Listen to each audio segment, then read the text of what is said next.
ඉතින් ගයිස් ඔන්න මම අද ගෙනලා තියෙනවා මගේ Adobe Premiere Pro සිංහලෙන් කියන ප්ලේලිස්ට් එකේ තුන්වෙනි වීඩියෝ එක.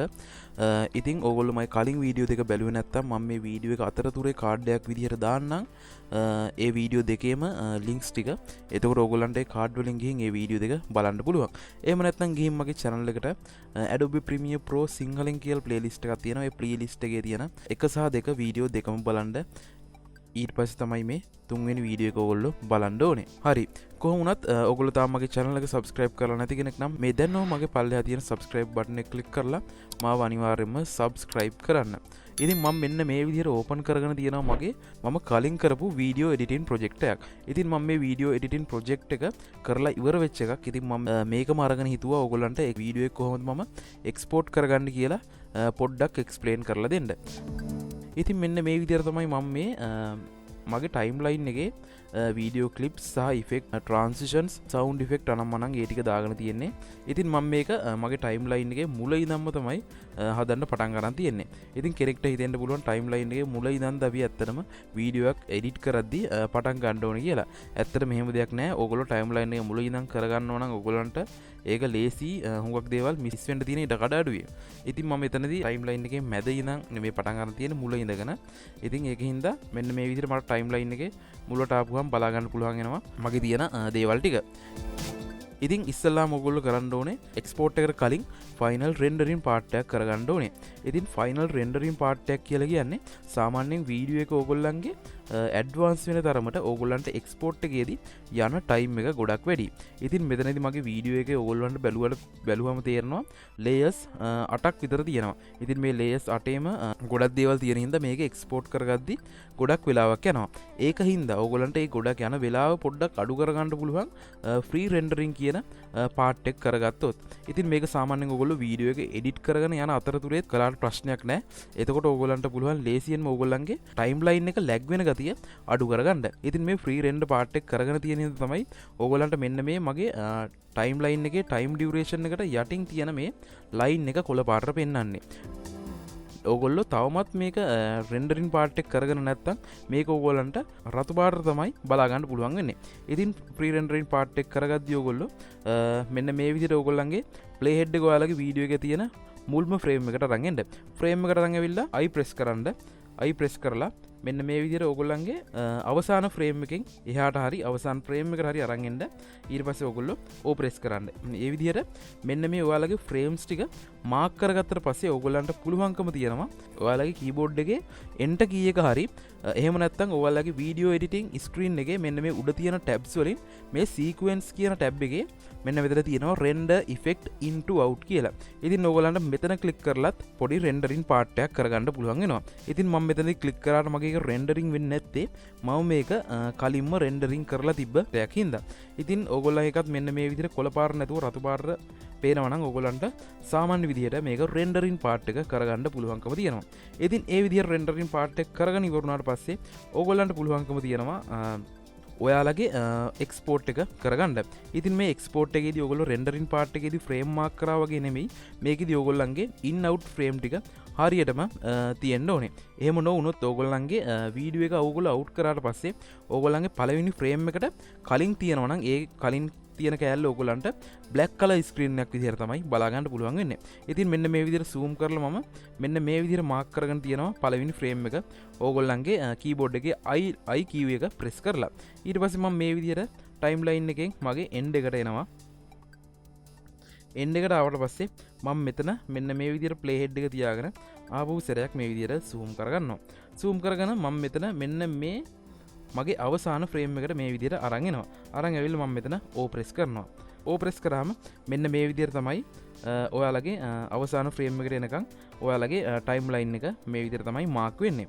ඉතින් මෙන්න මේ විදිහට මාක් කරගෙන ඕගොල්ලන්ට පුළුවන්කම තියෙනවා ඔයාලගේ කීබෝඩ් එකේ control එක M අකුරු press කරලා හරි එහෙම නැත්නම් ඔයාලගේ ස්ක්‍රීන් එකේ පළවෙනි ටැබ් එකේ තියෙන ෆයිල් වලට ගිහින් මෙන්න මෙතන පල්ලෙහායි තියෙනවා එක්ස්පෝර්ට් කියලා.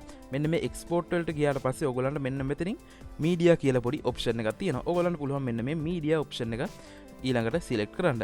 එතකොට ඔයගොල්ලෝ control M එකේ කරා වගේ ඔයගොල්ලන්ට මෙන්න මේ විදිහේ export in settings වලට අදාළ ස්ක්‍රීන් එකක් ඕපන් වෙනවා. ඉතින් මෙන්න මේ ස්ක්‍රීන් එක ගැන කිව්වොත් ඔයගොල්ලන්ට මේ පැත්තෙන් බලා ගන්න පුළුවන් වෙනවා ඔයාලගේ ෆයිනල් වීඩියෝ එකේ පොඩි ප්‍රිවිව් එකක්. ඉතින් ඔයගොල්ලන්ට පුළුවන් ඔයගොල්ලන්ගේ ෆයිනල් වීඩියෝ එක මොන විදිහටද හැදිලා තියෙන්නේ කියලා ඔයගොල්ලන්ට මෙන්න මේ විදිහට ඔයාලගේ ප්ලේ හෙඩ් එක මෙන්න මේ විදිහට එහාට මෙහාට කරලා ඔයාලට චෙක් කරගන්න පුළුවන් මොන විදිහටද ඉන් අවුට් හරියට ඇවිල්ලා තියෙනවද සහ මොන විදිහටද ඒකේ ප්‍රිවිව් එක තියෙන කියලා ඔයගලන්ට ෆයිනල් චෙකින් එක මෙතනදී කරගන්න පුළුවන්කම තියෙනවා.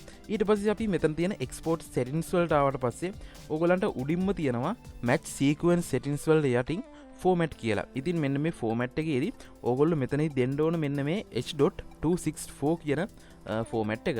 ඉතින් මෙන්න මේක තමයි ඔයගොල්ලෝ දෙන්න ඕනේ. මේක මම හිතනවා ඔයගොල්ලෝ හුඟක් මේ වීඩියෝ එක බලන්නේ YouTube content creators ලා කියලා.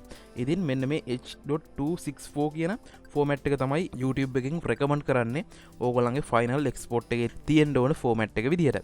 ඊට පස්සේ පල්ලෙහාට ආවට පස්සේ preset එක තියෙනවා. ඉතින් preset එකෙත් මෙන්න මේ විදිහට ඩවුන් ඇරෝ එක අපි ප්‍රෙස් කරගත්තට පස්සේ ඕගොල්ලන්ට මෙන්න මේ විදිහට ප්‍රීසෙට් ගණනාවක් තියෙනවා. ඉතින් ඕගොල්ලෝ මෙතනදී ප්‍රීසෙට් එක විදිහට තෝරගන්න ඕනේ. පල්ලෙහාටම ආවට පස්සේ content creatorsලා මේක ගොඩක් බලන හින්දා තමයි මම මෙතනදී මෙන්න මේ විදිහට ඕගොල්ලන්ට පල්ලෙහාට තව ටිකක් ආවට පස්සේ මෙතන තියෙනවා YouTube වලට අදාළ පොඩි ෆෝමැට්ස් කිහිපයක්. ඉතින් ඔයගොල්ලෝ YouTube එකට HD වීඩියෝ ෆෝමැට් එක කරන වීඩියෝ එඩිටින් එක කරන් තියෙන ඕගොල්ලන්ට පුළුවන් මෙන්න මෙතන YouTube 1080p HD කියන ෆෝමැට් එකකින් දාගන්න. ඉතින් ඔයගොල්ලෝ 4K විදිහට නම් එඩිට් එක කරගෙන තියෙන්නේ. ඕගොල්ලන්ට පුළුවන් 4K වලට අදාළ මේ පල්ලෙහාන් තියෙන ප්‍රීසෙට් එක දාගන්න. ඉතින් එහෙම නැතුව ඕගොල්ලෝ සාමාන්‍ය HD වීඩියෝ ටිකකින් ඕගොල්ලන්ගේ ප්‍රොජෙක්ට් එක හදලා ඕගොල්ලෝ මෙතනදී 4K වලට දැම්මයි කියලා ඕගොල්ලන්ට 4K අවුට්පුට් එකක් මෙතනදී බලා ගන්න පුළුවන් වෙන්නේ නැහැ. ඉතින් ඒකින්ද මම මගේ වීඩියෝ එක කරගෙන තියෙනවා මම HD වලට අදාළව. ඉතින් මම මෙතන YouTube 1080p HD කියන ප්‍රීසෙට් එකට මේ විදිහට චේන්ජ් වෙනවා. ඉතින් මේ විදිහට ප්‍රීසෙට් එකට චේන්ජ් වුණාට පස්සේ අපිට ඊට පල්ලෙහායින් බලා ගන්න පුළුවන් වෙනවා output name කියලා පොඩි තව එකක්. ඉතින් මෙන්න මේ output name වලට ඉස්සරහින් තියෙනවා මෙන්න මේ විදිහේ පොඩි ෆෝමැට් එකක් වගේ එකක්. ඉතින් අපි ඒක උඩ ක්ලික් කරගන්නවා. ඉතින් මෙතනදී ප්‍රධාන වශයෙන් සිද්ධ වෙන්නේ ඔයාලගේ එක්ස්පෝර්ට් කරන වීඩියෝ එක මොන ෆයිල් එකකටද ඕගොල්ලන්ගේ සේව් වෙන්න ඕන කියලා මෙතනදී ඕගොල්ලන්ට ෆයිල් ලොකේෂන් එක සිලෙක්ට් කරන්න පුළුවන්. ඒ විදිහට ෆයිල් ලොකේෂන් එක ඕගොල්ලන්ට කැමති විදිහකට ඇඩ් කරගෙන ඊට පස්සේ ඕගොල්ලන්ට පුළුවන් මෙන්න මෙතන ෆයිල් නේම් වලට අදාළව මෙන්න මෙතනට ඕගොල්ලන්ගේ වීඩියෝ එක මොන නමින්ද එක්ස්පෝර්ට් වෙන්න ඕන කියලා මෙන්න මේ විදිහට ඕගොල්ලන්ට නමක් ටයිප් කරගන්න පුළුවන්කම තියෙනවා. ඊට පස්සේ ඔයගොල්ලෝ කරන්න තියෙන්නේ හරිම සරලව මෙන්න මෙතන save button එක ක්ලික් කරන්න. ඊට පස්සේ ඒ නමින් ඒ පාත් එකට අදාළව ඔයගොල්ලන්ගේ මෙන්න මේ final export කරන වීඩියෝ එක save වෙනවා. ඊට පස්සේ ඊට පල්ලෙහායින් අපිට බලා ගන්න පුළුවන් වෙනවා export video සහ export audio කියලා. ඉතින් ඕගොල්ලෝ මේකට අනිවාර්යයෙන්ම මෙන්න මේකට tick mark දෙක දාගන්න ඕන කරනවා. මොකද ඕගොල්ලෝ වීඩියෝ එකක් සහ ඔඩියෝ එකක් තමයි ඔයාලගේ ප්‍රොජෙක්ට් එක ක්‍රියේට් කරගෙන තියෙන්නේ. ඉතින් ඊට පල්ලෙහායින් ඕගොල්ලන්ට හරිම සරල සමරි එකක් බලා ගන්න පුළුවන් වෙනවා ඕගොල්ලන්ගේ අවුට්පුට් එකට අදාළව. ඉතින් මෙන්න මෙතනදී තියෙනවා මොන පාත් එකෙන්ද ඕගොල්ලන්ගේ වීඩියෝ එක සේව් වෙන්නේ සහ ඕගොල්ලන්ගේ මොන විදිහේ ක්වොලිටි එකකින්ද සේව් වෙන්නේ ඩියුරේෂන් එක වගේ දේවල් හරිම සරල දේවල් ටික මෙන්න මෙතනදී බලා ගන්න පුළුවන් වෙනවා. ඉතින් ඊට පස්සේ ඕගොල්ලෝ මෙන්න මෙතන ඉෆෙක්ට් වල ඕගොල්ලෝ කිසිම දෙයක් කරගන්න අවශ්‍යතාවයක් නැහැ. ඉෆෙක්ට් වල ඒ විදිහටම ඒක තියන්න. ඊට පස්සේ ඕගොල්ලෝ වීඩියෝ වලට ඇවිල්ලා 1920 1080 තමයි 1080 කියන HD resolution එකෙන් තමයි අපි අපේ වීඩියෝ එක හදාගෙන තියෙන්නේ. ඒකෙන්ද ඒක ඒ විදිහටම තියාගන්න. ඊට පස්සේ තව ටිකක් පල්ලෙහාට ආවට පස්සේ ෆ්‍රේම් රේට් එක තියෙනවා. මෙන්න මේ ෆ්‍රේම් රේට් එක මෙන්න මෙතනින් මේගොල්ලෝ ඩිෆෝල්ට් දීලා තියෙන එකේම ඕගොල්ලෝ මේ වෙන විදිහට තියාගන්න. ඊට පස්සේ තව ටිකක් පල්ලෙහාට ආවට පස්සේ bit rate settings කියලා දෙයක් තියෙනවා. ඉතින් මෙතනදී bit rate encoding කියලා එකක් තියෙනවා. ඉතින් ඕගොල්ලෝ මෙතනදී දෙන්න ඕනේ VBR1 pass කියන එක. ඉතින් ඕගොල්ලන්ගේ මේ වෙද්දි ඩිෆෝල්ට් ඇඩ් වෙලා තියෙන VBR1 pass එක නෙමෙයි නම් ඔයගොල්ලෝ අනිවාර්යයෙන්ම VBR1 pass කියන එකට ඕගොල්ලන්ගේ bitrate encoding එක change කරගන්න. ඊට පස්සේ target bitrate එක සහ maximum bitrate එක මේ විදිහට lines දෙකකින් ඕගොල්ලන්ට දීලා තියෙනවා. ඉතින් සාමාන්‍ය YouTube එක recommend කරන්නේ ඕගොල්ලන්ගේ bitrate එක 15 Mbps වල තියෙන්න ඕන කියලා. ඉතින් මෙතනදී default වැඩිලා තියෙන්නේ 16. ඉතින් මම මේක target bitrate එක 16ම තියාගෙන maximum bitrate එක මම මෙන්න මේ විදිහට පොඩ්ඩක් ටිකක් වැඩි අගයකට අරගෙනවා. එතකොට මෙන්න මේ අගයන් අතර තමයි යෝගොල්ලන්ගේ ෆයිනල් එන්කෝඩින් එක සිද්ධ වෙන්නේ. ඊට පස්සේ මම වීඩියෝ වලින් ඕඩියෝ කියන මෙන්න මේ සෙක්ෂන් එකට මාරු වෙනවා. සෙක්ෂන් එකට මාරු වුණාට පස්සේ ඕගොල්ලන්ගේ ඕඩියෝ ෆෝමැට් එක විදිහට තියෙන්න ඕනේ AAC කියන ෆෝමැට් එක. තවමත් ඒක නෙමෙයි නම් ඕගොල්ලන්ගේ ෆෝමැට් එක තියෙන්නේ. ඕගොල්ලෝ ඒක අනිවාර්යයෙන්ම AAC කියන ෆෝමැට් එකට චේන්ජ් කරගන්න. ඊට පස්සේ බේසික් ඔඩියෝ සෙටින්ග්ස් ටික මේ විදිහටම මම තියාගන්නවා. සාම්පල් රේට් එක 48000 Hz වලින් නෙමෙයි නම් තියෙන්නේ. ඕගොල්ලන්ට අනිවාර්යයෙන්ම සිද්ධ වෙනවා මේක 48000 Hz වලට චේන්ජ් කරගන්න. ඉතින් ඊට පස්සේ channels විදිහට ඕගොල්ලෝ ස්ටීරියෝ වලට මාරු වෙන්න ඕනේ ඔයාලගේ ඔඩියෝ channel එක විදිහට. ඊට පස්සේ මම ඉතුරු දේවල් ටික මම ඒ විදිහටම තියාගන්නවා. ඊට පස්සේ ඕගොල්ලන්ට පුළුවන් ඉතුරු tabs වලට නොගිහින් මෙන්න මේ විදිහට වීඩියෝ සහ ඔඩියෝ කියන ටැබ් දෙක මේන්ලි මේ විදිහට චේන්ජ් කරගෙන මෙන්න මේ පල්ලෙහා තියෙන use maximum render quality කියන එකට මෙන්න මේ විදිහට ටික් මාක් එකක් දාගන්න. ඒ විදිහට ටික් මාක් එකක් දාගත්තට පස්සේ ඕගොල්ලන්ගේ මේ ඕගොල්ලෝ දීලා තියෙන exporting settings ටික තව දුරටත් ඉම්ප්‍රූව් කරලා ඕගොල්ලන්ගේ output එක ඕගොල්ලන්ට Premiere වලින් අරන් දෙනවා. ඊට පස්සේ ඕගොල්ලන්ට එතනින් එහා පැත්තට තියෙනවා use previews කියලා පොඩි ටික් මාක් එකක් දාගන්න පොඩි ස්පේස් එකක්. ඉතින් මෙන්න මෙතනදී ඕගොල්ලෝ use previews කියන එක ඉස්සරහින් මෙන්න මේ විදිහට ටික් මාක් එකක් දාගන්න ඕනේ. ඉතින් මේ විදිහට ඕගොල්ලෝ ටික් මාක් එකක් දාගත්තට පස්සේ ඕගොල්ලෝ කලින් මෙන්න මෙතන ඕගොල්ලන්ගේ ටයිම්ලයින් එක ඇතුලේ ඕගොල්ලෝ ෆයිනල් රෙන්ඩරින් එකක් කරගත්තා. ඉතින් එතනදී ඕගොල්ලෝ බලාපොරොත්තු උනේ ඕගොල්ලන්ගේ එක්ස්පෝර්ට් එකට යන ටයිම් එක ටිකක් අඩු කරගෙන ඕගොල්ලන්ගේ එක්ස්පෝර්ට් එක ඉක්මනින් කරගන්න කියලා. ඉතින් එන්න ඒ විදිහට ඕගොල්ලෝ මෙන්න මෙතන ටික් එක දාගත්තොත් ඕගොල්ලන්ට හරිම ලේසියෙන් ඕගොල්ලොන්ගේ රෙන්ඩරින් වෙච්ච ක්ලිප්ස් ආපහු රෙන්ඩරින් නොකර ඕගොල්ලන්ට ෆයිනල් එක්ස්පෝර්ට් එක මෙන්න මේ use previews කියන තැන ටික් එක දාගත්තොත් ලේසියෙන්ම කෙටි කාලයක් තුල ඕගොල්ලන්ට එක්ස්පෝර්ට් එක කරගන්න පුළුවන්කම තියෙනවා. ඉතින් මෙන්න මේ විදිහට ඕගොල්ලන්ගේ එක්ස්පෝර්ටින් සෙටින්ග්ස් ටික හදාගත්තට පස්සේ ඕගොල්ලන්ට පුළුවන්කම තියෙනවා මෙන්න මෙතනදී ඔයාලගේ ප්‍රීසෙට් එක මෙන්න මේ විදිහටම සේව් කරගන්න. ඉතින් ඕගොල්ලෝ මෙන්න මේ ප්‍රීසෙට් වලට ඉස්සරහින් තියෙන මෙන්න මේ සේව් ප්‍රීසෙට් කියන අයිකන් එකට ගිහින් ඕගොල්ලන්ට පුළුවන් මෙන්න මේ ප්‍රීසෙට් එකට කැමති නමක් මේ විදිහට ටයිප් කරගන්න. ටයිප් කරගෙන ඕගොල්ලන්ට පුළුවන්කම තියෙනවා මේක ඕකේ දීලා ලේසියෙන්ම සේව් කරගන්න. ඊට පස්සේ ඕගොල්ලන්ට ඕගොල්ලන්ගේ දෙවෙනි වීඩියෝ එක එක්ස්පෝර්ට් කරද්දී ඕගොල්ලන්ට ප්‍රීසෙට් එක ඕගොල්ලෝ සේව් කරගත්තු ප්‍රීසෙට් එකට චේන්ජ් කරාට පස්සේ ඔටෝමැටික්ම මෙන්න මේ සෙටින්ග්ස් ටික ඕගොල්ලන්ට ආයෙ චේන්ජ් කරගන්න දෙයක් නැහැ. ඒ ටික ඒ විදිහටම චේන්ජ් වෙනවා බලා ගන්න පුළුවන්කම තියෙනවා.